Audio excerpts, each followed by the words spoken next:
when we care for people and wanting to help them, it's essential that we listen to them in order to really understand what's going on in their lives. And my friend Joe Hussung has written a book about listening well.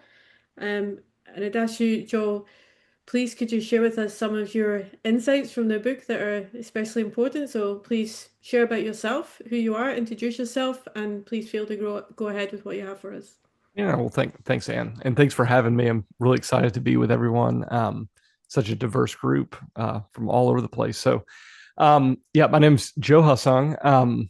I I did ministry for a long time, so I was kind of raised on the mission field, or born on the mission field in Montana. My parents were missionaries to Native Americans, the Cheyenne people. And then my dad's been a pastor for 40 years in Southern Baptist churches in America. And then I did pastoral work for 15 to 18 years on church staffs. Um, and then when that kind of ended, it was right during kind of the COVID season. So I left ministry, and then when I was looking for something else, COVID happened and no one was looking because everybody kind of shut down. And so my wife and we decided to go back. I decided to go back to get my doctorate from Southern Seminary, the Southern Baptist Theological Seminary in Louisville. And as I was thinking about topics, I ended up landing on empathy. And so I did my dissertation was actually on a biblical grounding for empathy and its use in biblical counseling. And from that dissertation, this book on listening skills kind of comes from that. When you're looking at the landscape of literature in biblical counseling, uh, there's a lot of problem-based things out there, and there's very few to know skills books. So there's very few to know like books that just said, "Hey, this is a really important thing for you to learn to do in counseling. Here's why we need to do it, and the heart behind which we do it, and then really practical steps on how to do something like that in counseling." And so this is kind of my first attempt at filling a little bit of that void in the literature. If you haven't read it, I think Lauren Whitman probably wrote one of what I would say is like one of the first books in that. Lauren Whitman's like Biblical Counseling Process is a very good skills book on how to think about first, middle, and last sessions. But my book, we're just trying to talk about listening. So here I'm gonna share my screen so that you guys can keep kind of follow along visually with me. I'm also happy to send Anne kind of my kind of basic notes too, if you like to see something written form as well. Of course, you can buy the book and get kind of the long form stuff. What we're going to go over briefly is more of the practical stuff, but I want to get I want to kind of give you an overview of skills in general, and then also just kind of the first sections of my book, which I go over like theology and posture. But I would say when we're thinking about skills in counseling, but really just skills in living as a Christian, we're always having to think of, I would say, three things. And I have a typo on my thing. I just noticed three things: purpose, posture, practice should be that last one, not two postures. But the purpose, we're thinking theology. We're thinking so doctrine of God. What about God? What about creation? Are we talking about here? How does the fall affect it? So our anthropology is really important. How does the fall affect that? How does redemption or Christology affect this purpose of what we're trying to accomplish in the counseling room? We also need to account for our posture. And I don't mean just, actually, we will talk briefly about actual body posture, but what I mean more here is like heart posture. What kinds of virtues or what kinds of heart realities are necessary to do this skill well? Without posture, we'll just teach people to be really good performers and good Pharisees, doing the right thing, maybe saying the right things, but not necessarily loving in the right way. And the last thing is we really do need practice. We need things that work. We need to know what accurate communication looks like. It needs to be connected to the purpose. We need tangible things that actually work in the real world. So really brief overview, theology. The big idea here is God listens, and I put that in scare quotes there because God's listening is not like our listening. but he listens because he knows us as our creator and loves us as his people. And he communicates that listening because we need to know this about him. It is important, even if we don't parse out all the particular, really important distinctions between God and how he listens and how we listen. We do need to know that he tells us he listens. And the reason is because we need to know he's listening. That's really important for us as human beings. It doesn't take very long in the story of the Bible to notice that God is listening. Even in Genesis, you start having that early on where God hears something, he's listening, and responds in a certain way. So we need a theology that communicates that. We also need anthropology. We were created to respond in certain ways. So we need to respond to God. So we listen and obey, and frame reality based on what we hear from God, both in about Him, but also about our reality and what He commands us to do. We're also called to respond to others.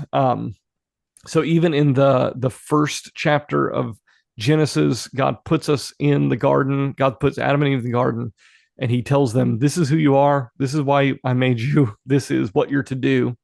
And part of that, one, they were meant to hear and obey the Lord, but also all of the commands that God gives Adam and Eve are contingent on their ability to listen and respond to each other. So they're to fill the earth, subdue it. They're supposed to be fruitful and multiply. All of that requires a good bit of communication, listening, understanding, responding.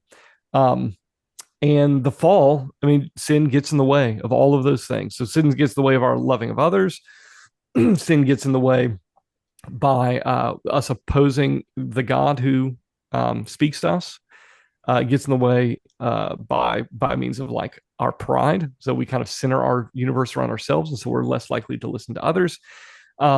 So the sin comes in at the fall and distorts all the listening, and our ability to understand one another. And then Christ, when he comes in, Christ redeems our listening by redeeming our hearts and remaking our hearts after his image. So Christ's listening takes on a decidedly compassionate and empathetic frame and looks like humility, patience, and gentleness. So when we look at the heart realities there, humility, patience, gentleness, we see that in Christ's life, and we should also expect it to be reminiscent of the way that we respond in listening. So posture here, those three things loom large. Humility, we put others before ourselves. Patience, patience is not a passive thing. It's not something we don't do. It's the active withholding of something until it's right. And then gentleness is the care with which we deal with our counselees' stories.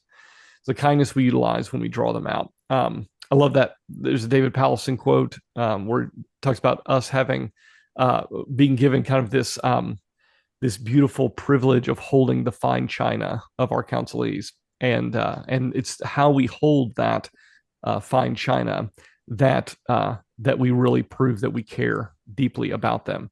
So so we want to make sure that we're holding the right posture, but it honestly isn't enough to believe the right things and feel the right things.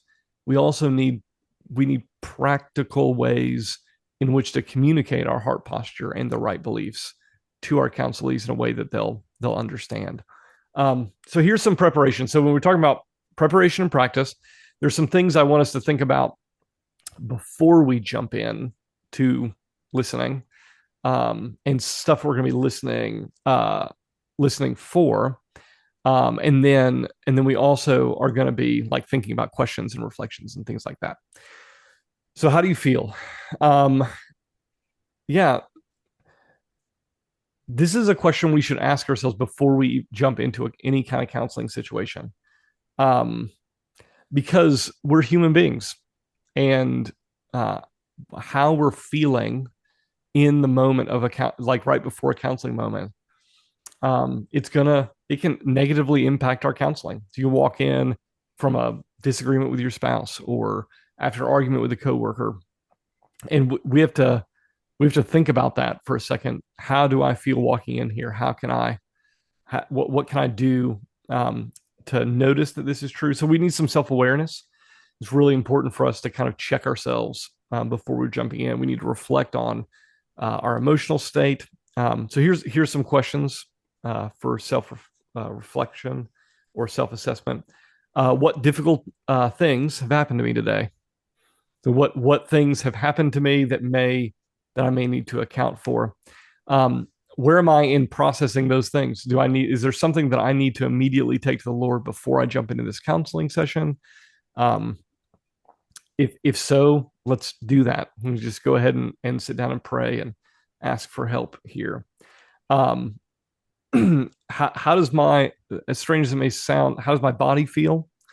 Um, Sometimes we may not know how we feel kind of cognitively, but we kind of feel those feelings physically. Doesn't mean it's caused by that, but it does mean that there's sometimes we can notice the way our body feels before we can know like why we feel that way.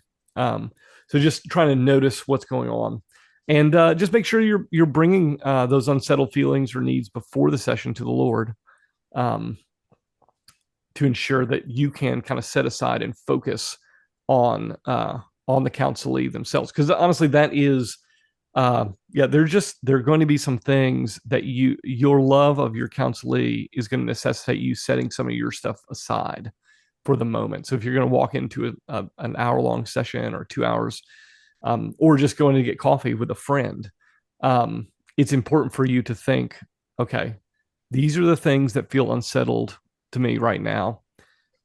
Love for me in this moment is going to dictate me setting those things aside for a time so I can focus on what my counselee is going through, and it's not about me and how I feel.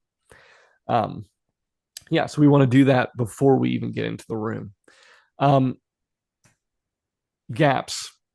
I think this isn't prep. Like you don't need to do this before you jump into a counseling session. But we need to ask the question: what are we listening for? Um, and the way that I kind of think about this is there's just always a gap. When you're sitting in a counseling room with another human being, um, this is really simple. That person in the room with you is not you, which means there's going to be a gap because you're not the person in front of you. There will be a gap in all sorts of different categories that you need to account for. If we assume that person is just like you are, then we'll make all sorts of assumptions about all sorts of things that are very important to the counseling process, and those won't be helpful. So the real big things, just think culture, think family. We're sitting here with people from all sorts of different countries and languages and cultures. Um, I think even before we started recording, we were talking a little bit jokingly about the perception of time on with different cultures. My dad being a missionary to the Native American people, their perspective on time is relational more than punctual. So they prioritize the relationship of the person in front of them over the punctuality of the next appointment. So they may sit and have a conversation with someone for 30, 45 minutes, hour longer than they anticipated, not because they don't want to be punctual to the next person, but because they want to love that person as best they know how in that moment. And that's a good thing. But that's a cultural difference. If we kind of morally code cultural values in ways that aren't helpful, we might think this person's like sitting against me because they're late to my appointment when their culture is just not set up. So that's not the way they think about it. Families can dictate this as well. So you have just kind of the broad national culture. You also have just family sets. Each of our families, even within our own cultures, function very differently. And what our assumptions are about how family is, what love looks like, all those things are different. You need to be able to kind of step into their world and understand it. There are going to be gaps in values. There are values that are right and wrong, and then there are values that are kind of spectrum values. So, for instance, Some families will instill, or some may value self-sufficiency more than loyalty and friendship. And to emphasize one over the other isn't necessarily right or wrong. We're trying to bring a biblical balance to those things, but it's not wrong to value self-sufficiency. It's not wrong to value loyalty and friendship. Um, and so we're trying to really in listening, we're trying to understand the values first, and then we can try and help them with the values, trying to understand kind of where they're coming from. Here, let me, in the States, I'm not sure. I can only speak to my context. And I've only been outside of America. I've been to Canada once. I was in Brazil last year, so I can speak within my American context. But generational values are very easy to pinpoint some of these kind of stressors. When I was growing up, I'm a I'm what they call a geriatric millennial. So I'm an older millennial. But I remember growing up, my parents are boomers, and their value system on some things are just different than the value system I'm kind of inhabiting now, particularly when it comes to vocation and work. So like a boomer typically sees value in vocation because of the things it affords, like family loyalty, or family production. So, I work so that my family can do X or Y. And so they see as vocation as something just to stick around, just to stick in, keep going, even if they don't like it necessarily. It gives their ability to have their duties met in their family setting higher. Millennials, we tend to want more kind of existential enjoyment in what we do. And so those things aren't contrary. They feel contrary values, but they're not contrary values in what they are. There's something right and good for me to, when someone says, "What do you do?" or "Who are you?" for me to say something vocational about that. So, Joe, who are you? Well, I'm a biblical counselor. I think that's right and good for me to say something like that. I enjoy what I do. There's an existential connection to what I do. Whereas a boomer would be more apt to say something definitional about them, familial about themselves. And the vocation serves that value. Mine, the vocation kind of gets wrapped up because I really want my vocation to be a part of who I am, my identity. Both have problems too, right? Like my issue could be that what if there's a day when I'm not one, when I'm not a biblical counselor, that I might have an identity crisis if I put too much into it. But does that make sense? There's a value system that we can inhabit that it's honestly not good or bad unless we overemphasize it. So we want to be able to fill that gap, move from where I sit. So if I'm counseling a boomer, I need to understand where they're coming from their perspective, not just as a judgmental millennial judging my parents' generation, and vice versa. If you're kind of an older generation and you're counseling someone who's younger, not just devaluing their ideas about vocation, ideas about enjoyment and entertainment, trying to understand them from their perspective is really, really important. And it's not that we don't need to fix it at some point. It's the first stages to being able to help someone is to know where they are so that you can point them in the right direction. So if you think about a GPS, if my GPS doesn't know where I am and what direction I'm going right now, and it just tries to say, "There's the place you're supposed to go," it offers no help to me.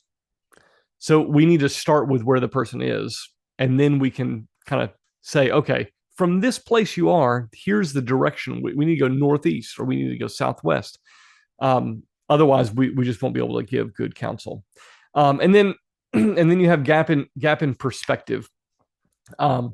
Counselors and counselees' perspective on a subject or an event or a decision, they can conflict. So you listen to a story, your perspective on what they're saying is going to be different than their perspective on what they're saying. And the thing that I would encourage you to do as you're listening to stories is don't prejudge their perspective. Doesn't mean that their perspective is not wrong, and you'll hear some crazy perspectives in counseling.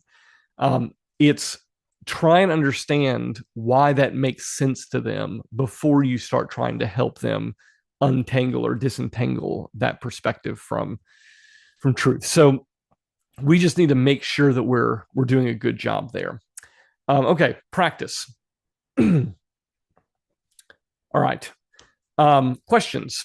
The first thing, yeah. So some of these are not new to anyone, right? So if you ever got trained in counseling or really honestly any kind of question asking thing, here's the first thing. Don't ask closed questions, ask open questions.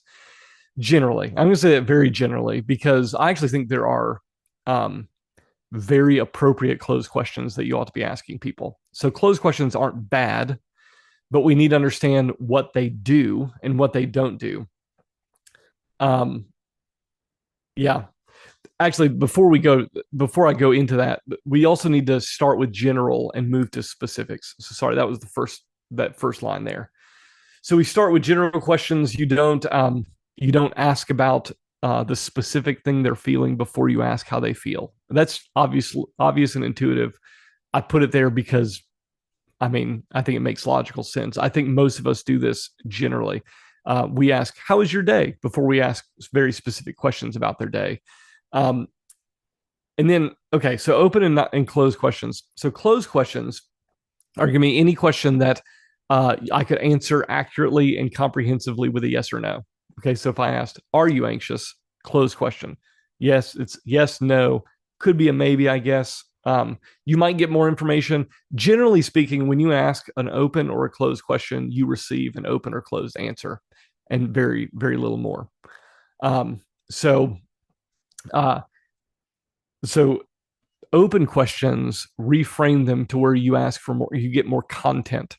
So the example I have here, what does that feel like, is a better question than did that make you feel insecure? Mostly because you're going to get a yes or no answer from that second question. But the first one, uh, you might get the premise of the second question from it. Like they might say, I felt insecure. You're likely to get more than that.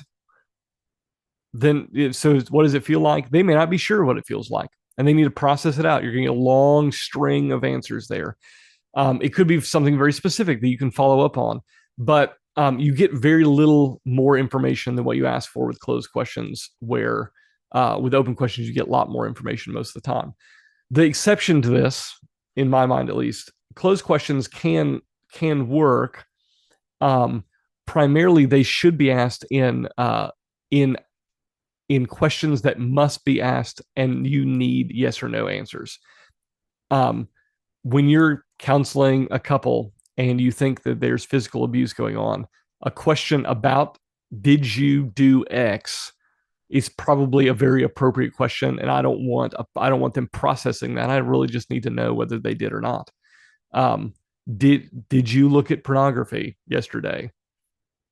I mean, I don't really, again, I don't want them necessarily processing that out. I do want to do that at some point, but yes or no questions, you may need those for specific things, but usually it's because you need a definitive answer on a question to move forward with something in the counseling process. So use closed questions, but use them very intentionally. Use them for what they're there for. Um, one sneaky way that we like as counselors, we like to sneak in closed questions um, is when we use what are called either or questions or multiple choice menu option questions. So, we may not say, did that make you feel insecure? But, I find myself doing this all the time and shouldn't do it, but it's just something that I think naturally sometimes it'd be like, did you feel like insecure, or did you feel like, frustrated, or did you feel, and I give them like a list, like a pre-canned list of things that they can choose from. And that honestly does very little. Actually, what it ends up doing is it makes the conversation much more centered on you than it does them, because you might speak for 45 seconds giving them all the menu options, and then you're going to get like a one word answer to that long string of options. at best. Um, so don't sneak them in either. So questions should be kind of general, um, and then specific, and then use open, not closed questions. One other thing is make sure your pacing is appropriate. It's like ask questions, don't interrogate. Give some space after they're finished. Make sure that they're actually done speaking. You can really set someone back if you are just kind of peppering them, you're kind of throwing questions at them over and over again. Um, so be careful. Pace slowly. Let them finish their thought. Space in between the end of their thought and your next question isn't going to like derail the counseling process. If anything, having some comfortability with space is a good thing. It's a good practice. Um, and then clarify your responses. So when you hear something, really make sure you understand what they're saying. Um, Recognize that gap that we talked about before, like gaps in all these things. Part of that may be gaps in the language that's being used. So if there's a general or kind of vague thing that they're saying, ask kind of specific follow-up questions to it. Make sure you understand what they're saying. Even try and like repeat back what you think that they mean by that. Have them clarify, through answering more questions or moving further into it. Clarification is one of the most essential parts of listening. It just really is, because people who won't clarify or don't clarify, and this happens not just in the in counseling room, but just in relationships everywhere. People who don't clarify typically assume that they know what people mean by the words they use, and it's like the number one reason people misunderstand each other is they just assume that when they use that word, this is what they mean, instead of actually saying, "Hey, do you mean this, or did you mean something else? Like, tell me what did you mean by that word?" Um, so make sure you're clarifying as well. So that's questions. Last thing I want to talk about is just reflections, mostly because reflections are less talked about in biblical counseling circles. Reflections is kind of an alternative way of moving the conversation forward without it all being about questions. So think about reflections. Think about them in mirror terms. So if I'm standing in front of the mirror um, in the morning as I'm brushing my teeth, there's a reflection there in that mirror, and it suits reality. Reflections are really important, and they're kind of an essential part of our life. We drive cars that have mirrors all over them, and reflections being accurate portrayals of reality are kind of essential. To even so much when they're not perfect reflections, we kind of get disclaimers, right? So at least in States, you got that little thing on your rear view mirror. A lot of times they'll say objects in this mirror are closer than what they look like. At least in the States they do. They tell you, hey, don't assume that this looks the way it is. It's actually closer than what this looks like. Just be prepared. So, or maybe if you've ever been to a carnival that has weird mirrors that kind of distort your body, make you look really strange. Mirrors are really important. So reflections are basically summaries of what you're hearing, or maybe even an intuitive leap past what you're hearing and interpreting, said back to the counselee for feedback. We actually use these way more often in normal life than we think. At least in English, we do. When I was in Brazil, I talked to some guys about how they converse like this, and in Portuguese, I think they do something similar where at the end of a sentence, a lot of times I'll finish the sentence of the person that's talking with a statement that's either anticipating what they're about to say or like kind of declarative of what they mean by it. And it's met usually by a yes, and then they continue the story. Like this is, again, I think we actually do it more often than we think in just normal casual conversation. But here's three kind of goals with reflections. So reflections demonstrate we're listening. So when you do this, if someone says to me, hey, at the end of Friday, my boss sent me an email and it was just the worst. And I say, it must have caused anxiety to you all day, all weekend. And they're like, so that me saying what I just said, that's not what they said. It's not just repeating the words that they used. I'm interpreting what they're saying and anticipating what that might have been for them. So honestly, that's exactly what you do in closed questions. But I said, don't do that in closed questions, right? So if I said, did that cause you anxiety all weekend? Oftentimes you'll get a yes or no to the question. But if I say the same thing without the question, I just say, that must have caused you anxiety all weekend. Most of the time, people actually accept that as an invitation to either correct you or to affirm and then explain. So it's this, I think it's just a linguistic thing that we receive sometimes these statements less interrogation like than a closed question would. And we actually give more information towards it. So you could reflect what feelings are happening. You could think about the way they might be thinking. But it builds trust by just demonstrating you're not just listening to like facts and figures. You're actually trying to understand what's going on here with them. It also helps continue the conversation. Most of the time with those reflections, you don't just get yes or no. You get yes or no plus more explanation. And it oftentimes moves the story forward and moves the conversation forward. So think of the way that I think about this, especially in early in counseling relationships, questions create a funnel. So in the funnel typically is built off of your curiosity more than their story. So everyone is listening to a story in counseling. You're listening to what's happened or what's going on, and they're trying to make sense of it in front of you. And you're listening for particular things. You may not even be aware of what you're listening for, but you're listening to particular things and you're asking questions based on what you think is important. And what ends up happening is you ask a question that leads to an explanation that leads to a follow-up question that leads to another explanation, and then a follow-up question to that. And all of a sudden, we've narrowed the focus down to this really small thing, and which sometimes is really great. There's nothing wrong with that inherently. But what a lot of times happens is you get down to that place, and then you have to awkwardly pivot back to the general story if it doesn't pan out. With reflections, a lot of times you can actually get a lot of that information without narrowing the field at all. You just offer what would have been like a first level clarification thing, and they give you a quick answer. And if it's important to them, they will continue down that rabbit hole because it's important to them. And if it's not, you know what they're going to do? They just pivot right back up to their regular story and they just move on.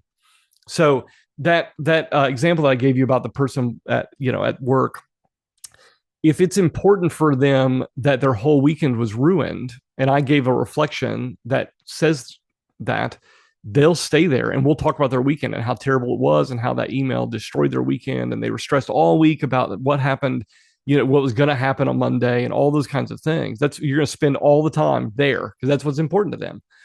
But if that's not what happened, then really the story for them is about what happened on Monday, then they'll say, no, not really. But when I got there on Monday, and they're just going to, so you get that early question answered, but also you get kind of the trajectory of what they see as important and what honestly your counseling will probably end up being about the rest of the session. So this is not a team reflection or team question thing. It's not, you should not use questions and only reflections.